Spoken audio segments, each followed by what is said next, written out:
Hello dear artists and painters. I am Dmitry, artist from Moscow, Russia. I paint not only miniatures but canvases as well for already about 13 years, and mostly I use oil paints in my work. Many times I have been asked to make kind of video dedicated to oils and miniature painting, and well, I have finally decided to make this short introduction movie, so those who are interested in oil painting will get some information to start. 13 years ago I have started to paint abstract paintings, and just the same time I got fond of painting miniatures. As a beginner, of course, I was looking for any information and tutorials that could be found. I painted my canvases with oils, but acrylics dominated and still dominate the world of miniature painting, so obviously I used acrylic paints for models when I just started to paint miniatures. You know, the layering technique when you build up all of those layers for shadows and highlights, and it takes so much time.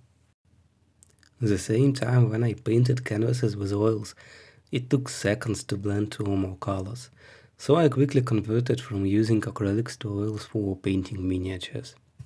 Those times I couldn't find any useful information how to paint a miniature with oil paints, but painting my canvases I got fond of traditional multi-layer technique, and I went away from abstract art to more realistic art, and I just decided to use those skills on my models. During all of those years my technique has been evolved, and I think it had become quite an efficient instrument. I usually divide painting the oil miniature with oil paints and just using oils to create some effects as weathering, or maybe when you just tint some parts on miniatures. Nowadays you can find information about using oils on miniatures for such things, but still there is so little information of how to paint the oil model with oils. I hope that after this video you will have an image of how to do it. Oil paints dry slow, and this is a property that usually frightens painters to start painting with them, but at the same time this is the greatest benefit of oils. Blending is being made in seconds, and also you can remove your mistakes easily until the paint layer is dry. And also I find the process faster than painting with acrylics. Sometimes the oil model can be painted in about an hour or few on quite a good level.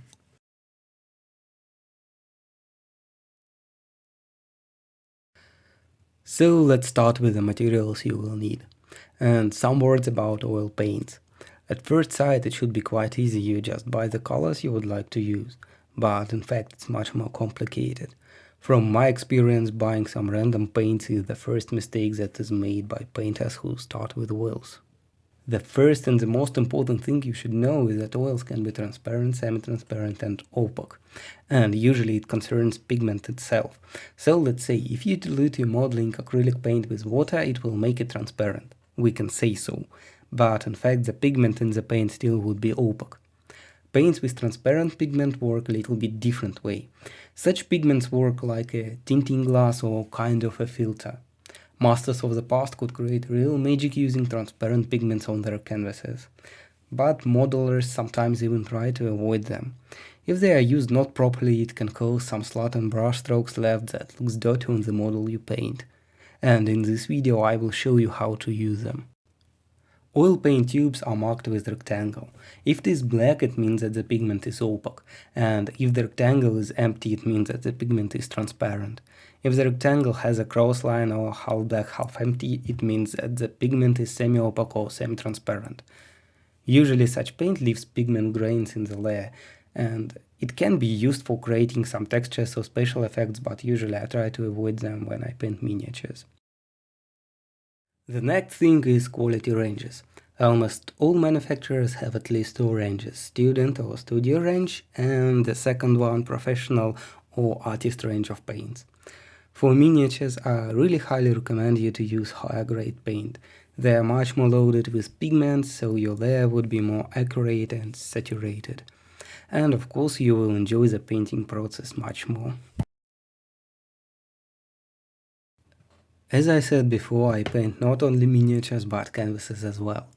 During more than 10 years I have tried tons of different paints, and I prefer some of them for canvases and others for miniatures.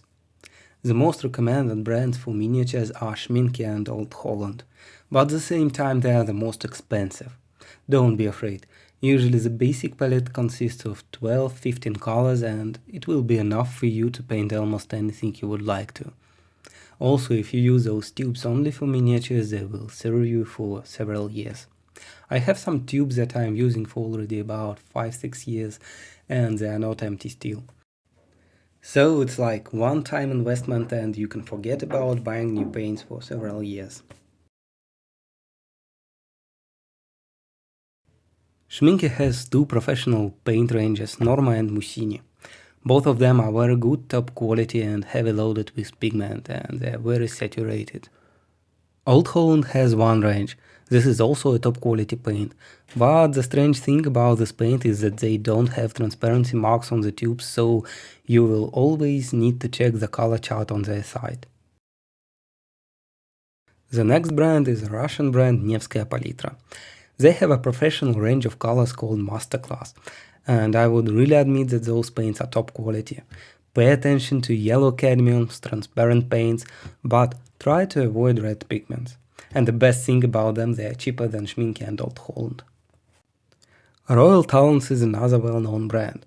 I really like their oils for canvases, but at the same time I can't recommend them for miniature painting. They are not so pigment loaded as expected. Maybe only some transparent paints are good enough for miniatures. Mimeri is a famous Italian brand. I find them quite good for miniatures, but they have about 10 or more ranges of oil paints, so it's very easy to get lost. But you can pay attention to Classico range and Puro. Though Puro seems a little bit overpriced. It would be better to find Old Holland or Schminke. Among the other brands I have tried are Daily Roni and Winsor & Newton.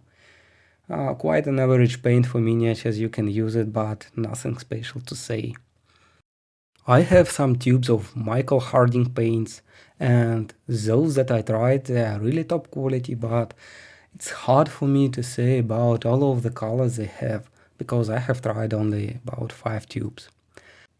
Sonnelier and Pebe are cheaper brands and are not recommended for miniatures. Don't like them much, they are quite low pigment loaded and it can cause too many problems in your painting process. Brushes are the next, and many painters who would like to try oils have made here mistakes that prevented them to succeed. When miniature painters paint models with acrylics, they usually use a Kolinsky Sable brush. Winsor & Newton Series 7 is very popular among the miniature painters. Kolinsky brush is quite a soft one, but the oil paint is quite firm, comparing to acrylics. So I really prefer to use synthetic brushes for oils as my primary brushes. They are harder than Kolinsky brushes and it's much better to apply the paint on the miniature with them. I use softer brushes as well, but for blending colors on miniatures. I will show it later. Also, I prefer short tip brushes. For acrylic painting, the brushes with long tip usually are being used because they can hold more diluted paint and water. But oils have some paste consistency, so short tip gives me more control. The next thing is diluent. You cannot dilute oils with water and use water to clean your brushes as well. There are a lot of different diluents can be found for oils, but I prefer white spirit. Turpentine can cause the yellowing of the paint layer and other diluents can change paint properties dramatically, so your painting experience will differ much and you cannot use the same techniques that I would try to explain in this video. Also try to get some metal jars for your diluent because it can melt the plastic. White spirit can be found in some household stores and in art supply stores. Artistic white spirit costs more, but it's just the same as cheaper domestic white spirit. Try to use the one that is odorless or that has a reduced smell. Also, I use dry accelerator so I can proceed the painting process just the next day. I prefer a Maltbutter or whatever from Schminke. It has a gel consistency, allows you to work about 6-8 hours before it starts to quickly dry the layer. But in fact, you can use any accelerator, just pay attention to instruction. Usually it's not recommended to add more than 10% of accelerator to the paint. And also you will need a palette. A sheet of plastic works just fine, or you can use some more traditional wooden palette.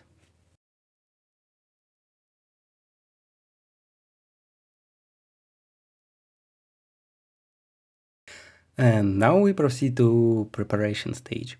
I have assembled and primed the model, and I hope you don't have problems on this stage.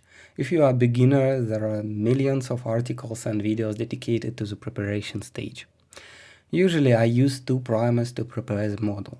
Black is the first one, and then I use some white or light gray primer over the black one.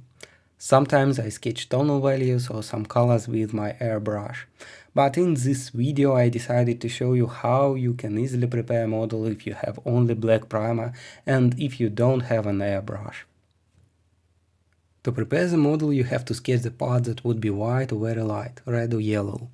Don't forget about the skin, as it is usually light on the tonal value scale. About other colors, well, it depends. Of course it is better to have some tonal values sketched, probably monochrome. But we are trying to manage the small fonts this time, so just keep in mind for reds, yellow, flash and light parts, it is highly recommended to use some underlay, otherwise it would be quite hard to cover the black. If you use white primer, it would be vice versa, very hard to cover the white with dark colors. Don't forget that this video is only an introduction, so there are a lot of nuances, but for now this information should be enough. I use Vallejo model acrylic paint to make a quick sketch. Nothing special, just cover some parts that should have colors that I told you above. You can notice that I have made kind of mistake here. I added some bluish color to the statue because I would like to make some bluish glow, but then I understood that it brings too much disharmony to the composition and I have changed it to the red later. As a result you will have something like on the picture. And now we finally start with oils. First I should tell you about my approach that comes from more than 10 years experience of using oils. I call it two layers approach. The first oil layer is mostly being built up with opaque paints. We needed to cover the underlayer and depict the main volumes. Obviously I use almost only opaque paints on the first layer. But when I began to paint with oils I noticed that when the opaque layer dries it desaturates a bit. The same happens when you cover it with matte varnish. Opaque pigments are also not so vivid usually as transparent pigments are. So we will need the second layer where I use transparent pigments a lot to add some saturation. And also they help me to paint details. Don't forget that you will need to dry the first layer before you can proceed painting. If you use dry accelerator, the drying time would be around 12 hours. Some words about my palette. I divide it into the left part and the right part. On the left side I have only opaque colors and on the right side I have only transparent. On top of the palette I usually have whites, grey and sometimes some pastel colors. So let's start with the left side. First I add mineral black. It has some bluish tint, but I would recommend you to have some lamp black instead, as it is more standard and darker black. Then I add some indigo blue and cobalt blue. If you don't have indigo blue, you can easily mix cobalt blue and black to get the color that is close to indigo. Probably it would be a bit colder, but those nuances are not so critical. Then I add some turquoise blue. The same here, if you don't have this paint you can easily add a bit of yellow to the cobalt blue to get the turquoise. So the cobalt blue can be your main blue color. Then I add some burnt umber and yellow ochre. I would call them must-have colors for a palette. They are pure classic and could be found on many palettes of artists of the past. Then come the cadmium red and cadmium yellow light. They are also main colors, so I really recommend you to have them on your palette. Cadmium red can be quite expensive, and if you would like to save some money, you can try vermilion red instead. Though cadmium red is really preferred. I use my 40 ml tube for about 5 years already. Then I add some dioxazine mauve, an opaque violet paint. And okay, top side. Some warm gray. Usually I use gray to desaturate other colors. Then I add some turquoise bluish from Masterclass, and I very like this paint as it is very opaque and vivid. And the next one is titanium white. I prefer titanium white much more than any other whites. It is much more opaque and I find it more useful for miniature painting. Then we move to the right side that is dedicated to transparent pigments. The first one is a Prussian blue, and then comes some laser oxide brown and alizarin crimson.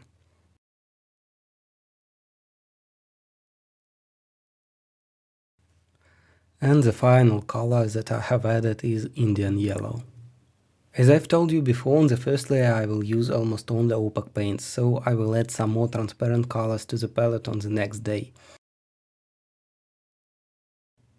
Mixing colors is one of the most interesting sides of painting with oils.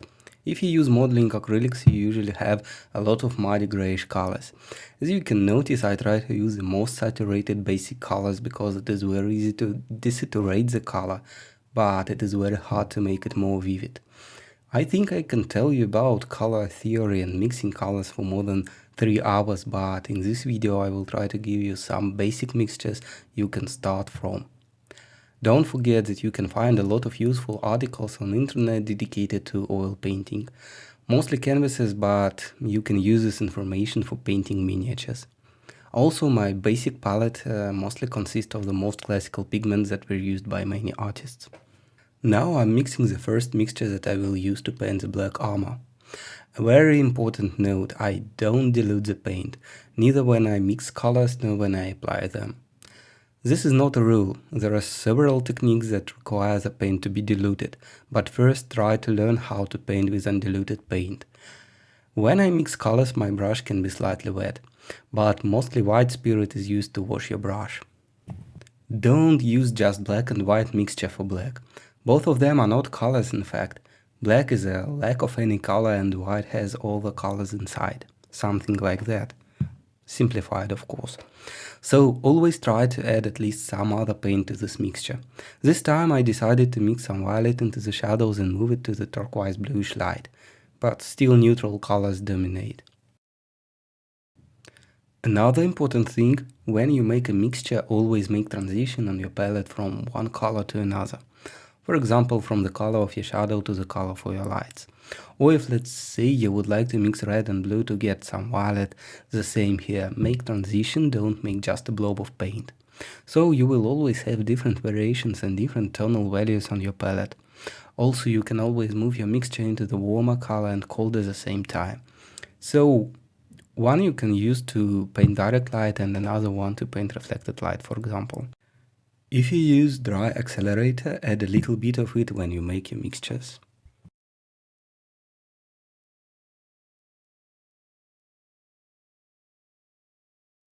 Now I will try to explain the painting process. It differs much from the acrylic painting process. First, you just apply the paint to the model and then you work with it on the model itself. Let's say we have some color for the shadow and some color for the light. For example, we have some semi-tube shape. Apply the color of the shadow first. Then apply the color of the lights. Or vice versa, it doesn't matter. Then you should wash your brush, make it clean and dry, wiping it with a tissue or a rag of fabrics, whatever. So no diluent is left on your brush.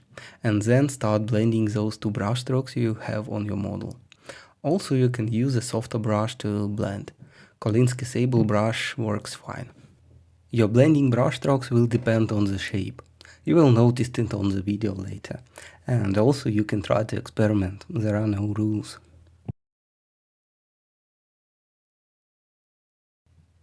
Now let's proceed to the model.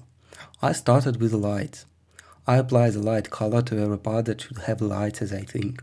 On the small scale models as 28mm scale I usually use just two colors, for the shadows and for the lights.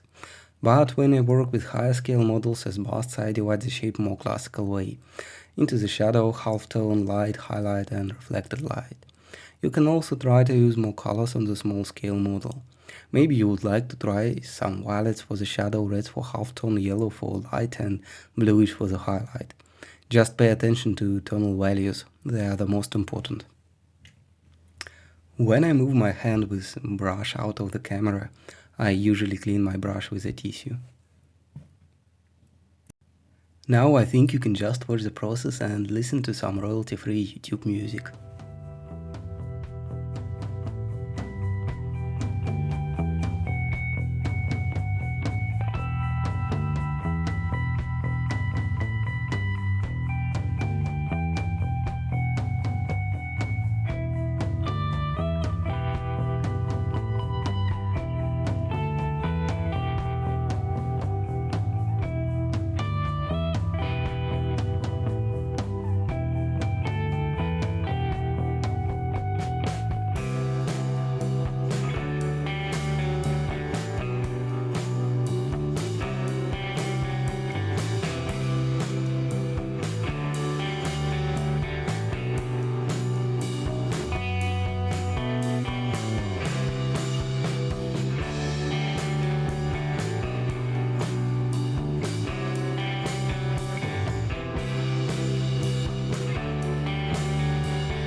The next is the inner part of the cloak.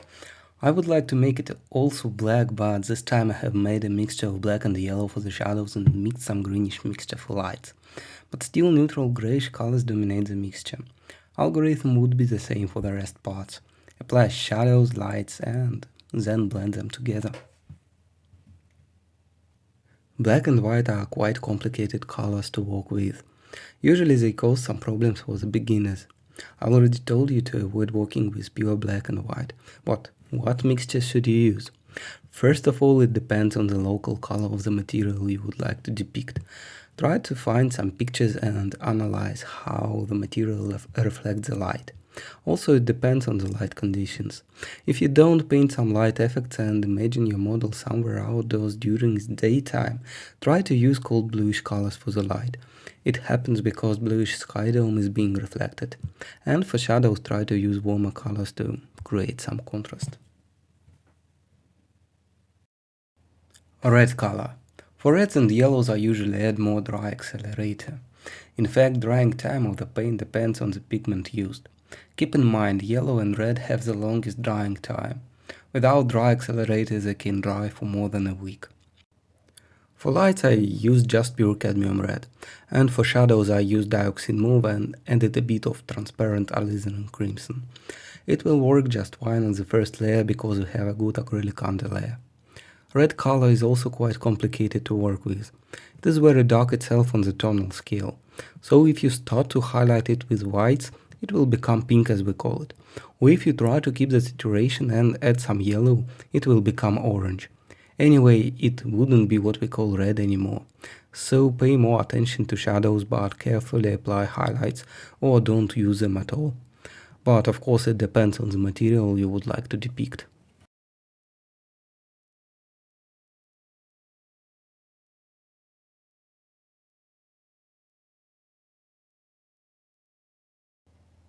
Metal. Painting non-metallic metal is not so easy. Try to study pictures and metal things you have at home. Just keep in mind, the more polished the metal is, the less local color it will have. So if we paint some mirror polished metal, in fact we paint a projection of the nearby objects on the shape. If we paint some muddy metal, still we will mix colors of the nearby objects into the local color. But on small scales we simplify, of course. I decided to make a breastplate polished, so we will need some bluish color for the reflected sky and some dark earth colors for the reflected ground. I usually start with a neutral mixture of cobalt blue and burnt umber for the metal. If you add more umber, it will look like iron. If you add more cobalt blue, then it will look more like steel. But as I told you before, this simplification works on small scales. On bigger scales I use more complicated mixtures. If you have problems painting metal, try two things. The first one, try to find some picture, desaturate it, I mean make it black and white, and then try to copy the result to a model. You will learn how the tonal values work on metal. And the next thing to try, before painting the model, try to sketch colors of shadows, lights and reflections right on your palette and see if they work as you would like to.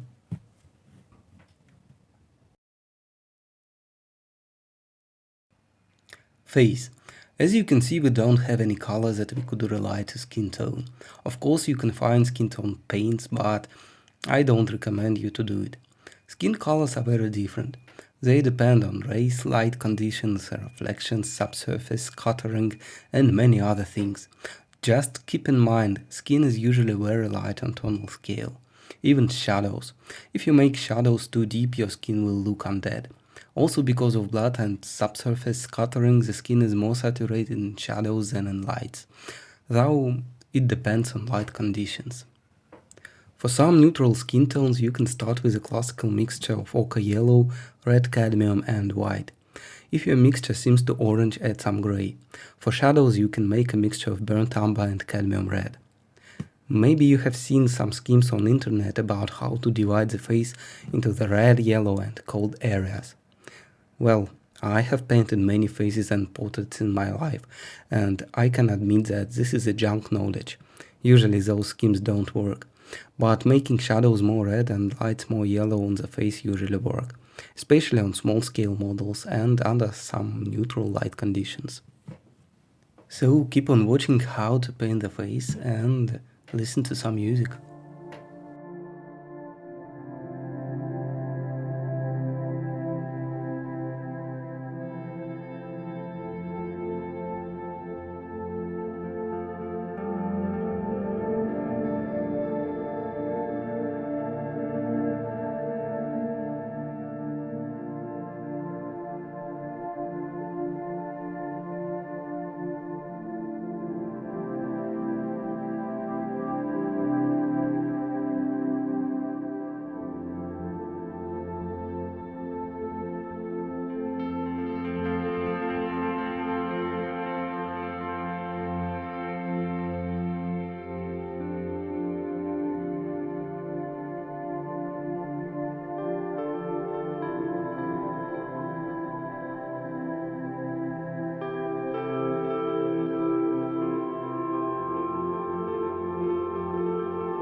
Gold.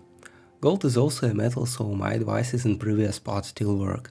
I usually try to make gold even more saturated than in real life on small scales. So I make my mixtures mostly of yellow paints.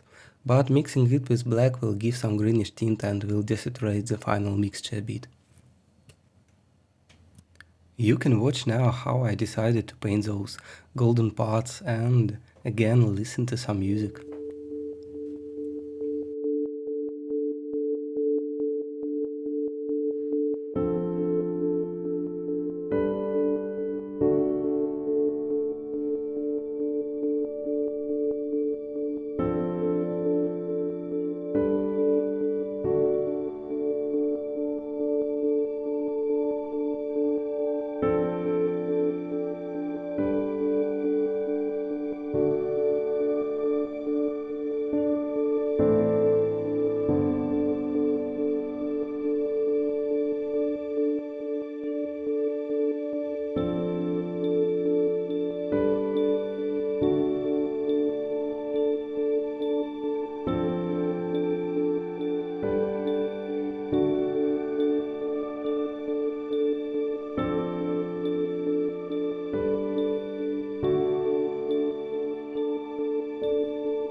statue.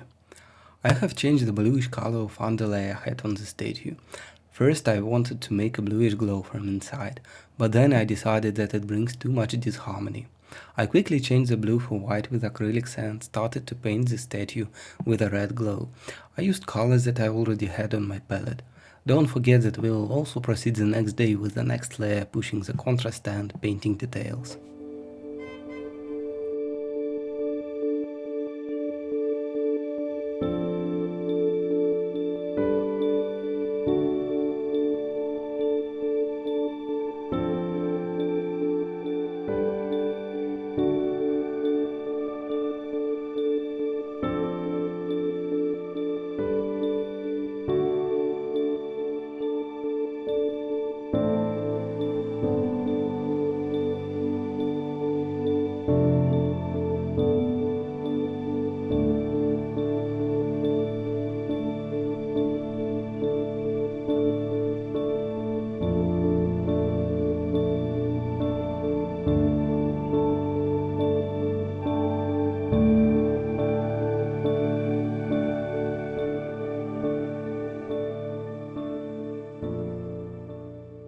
Now I will show you a new technique that works well when you paint the materials that can have textures.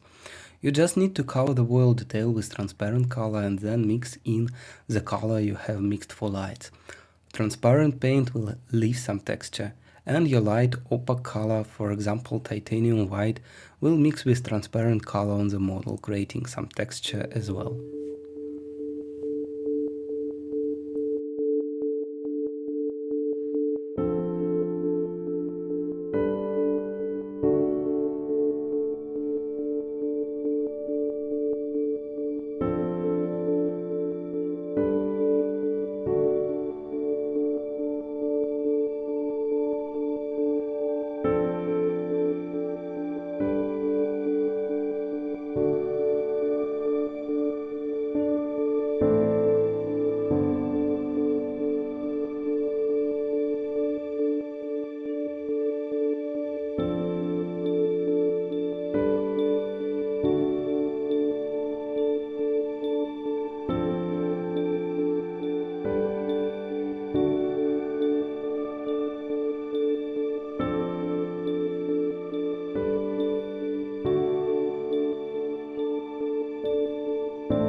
We have done the first oil layer and can leave a model to dry until the next day.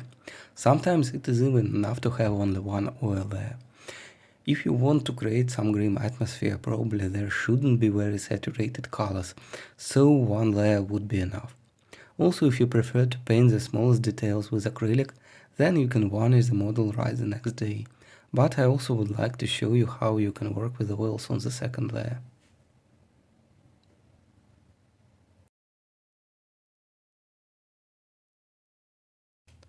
On the second layer I usually use a classical 19th century diluent called McGill.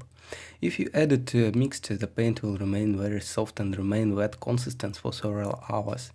I use it in mixtures that I make to paint outlines, edges and some very small details. If you don't have a diluent with such properties, don't worry. You can just dilute the paint with a little bit of white spirit. But you will need to make it every time you load your brush with the paint. But I repeat, I use it to paint lines, edges and small details. When I just increase the contrast, still I use undiluted paint. Painting dark shadow outlines helps to divide one detail from another. I don't recommend you to use pure black, maybe only for the very dark details. For example, if you would like to divide some leather belt wrapped around the skin, it's better to mix some warm dark brown mixture. On this model I outline the scripts with dark brown mixture. Usually this kind of work can easily be done with acrylics, especially on small scale models. On larger scale models I always do it with oils, as outlines and edges can require different colors on the same detail.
Then I mix the same mixture I made for the first layer.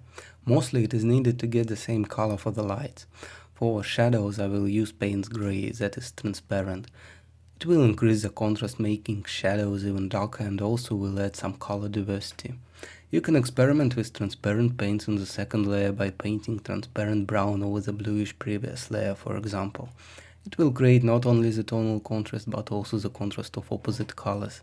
It depends on the material you would like to depict and on your artistic vision, of course.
For metals I have made two transparent mixtures for shadows. Both were mixed with Fumato Grey from Schminke. The first one was mixed with the ultramarine blue and the second one with wine black from Old Holland, so they will add some color diversity to metal colors. To highlight the metal I have made two mixtures with opaque colors. One is cold and the second one is warm mixture.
On the red cloak we had only lights painted and no highlights at all.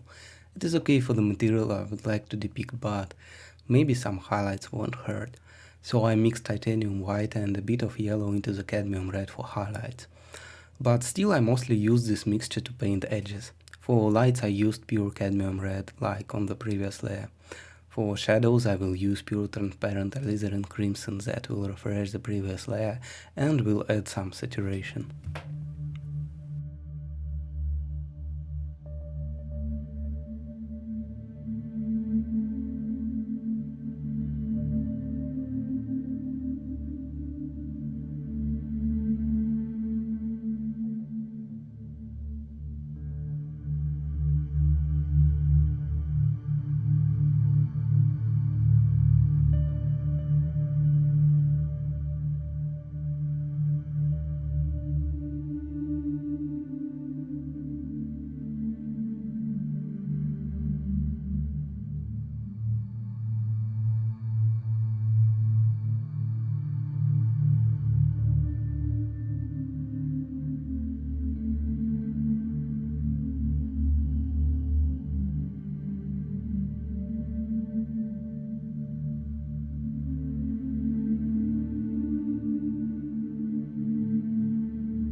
For gold I have made the same mixture that was used on the first layer, but with one exception.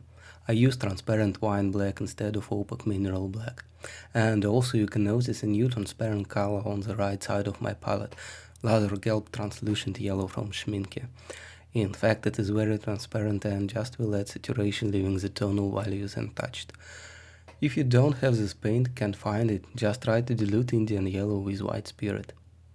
Also take a look how I use bigger brushes when I blend larger areas. On the bigger scale models I usually use even bigger brushes.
For the face I use the same mixture I made yesterday, but maybe a bit more saturated, because when oils dried I noticed that the color of the face became dull and lacked saturation. I didn't use transparent colors on the face, just paying my attention to details, painting them with opaque colors. I used alizarin crimson transparent I already had in my palette to paint the lips. Also I used transparent mixture of sfumato grey and Indian yellow for the hair.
If you have some area with sculpted textures, you can cover the oil detail with the paint and then remove the excessive paint from convex parts using your finger or cotton swab. It works best if you already had painted main volumes on the first layer.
When you have done all the work with the oils and the layer is dry, it is better to varnish the model.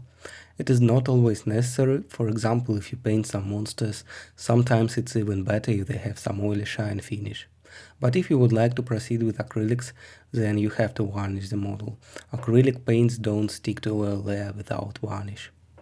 I use a very cheap airbrush and matte varnish from Vallejo. If you don't have an airbrush, I can recommend you to use aerosol varnish from Tamiya. It works great, but don't forget to shake it well.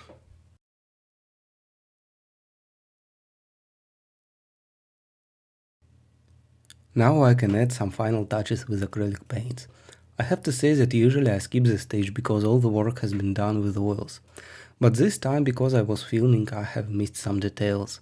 And also I would like to show you how you can proceed working with acrylics. If you only start to paint with oils, probably it would be easier for you to paint edges, outlines and some patterns with acrylic paint.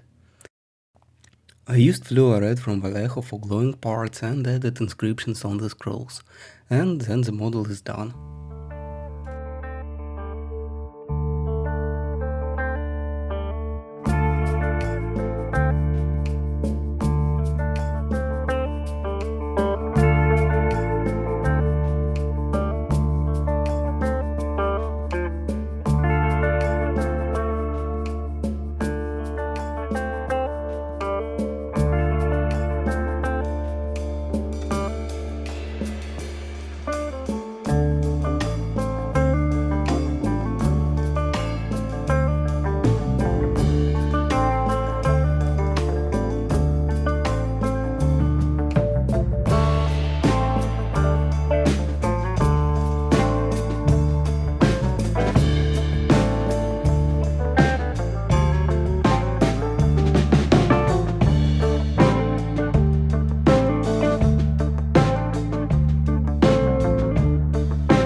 complicated medium to begin with, but once you start you will see the benefit it brings. This is only an introduction movie. It will help you to start painting with oils, but there are much more advanced techniques that you can use, and now I just would like to inspire you to try them. Please excuse me for my English, it's far away from perfect, but still I hope that this movie was useful. Please stay safe and stay at home during the pandemic. Now you should have more time to spend on your favorite hobby. The movie is totally free, I really would like to share my knowledge. But if you would like to support me, you can find some information below. Any help is much appreciated. And happy painting to everyone.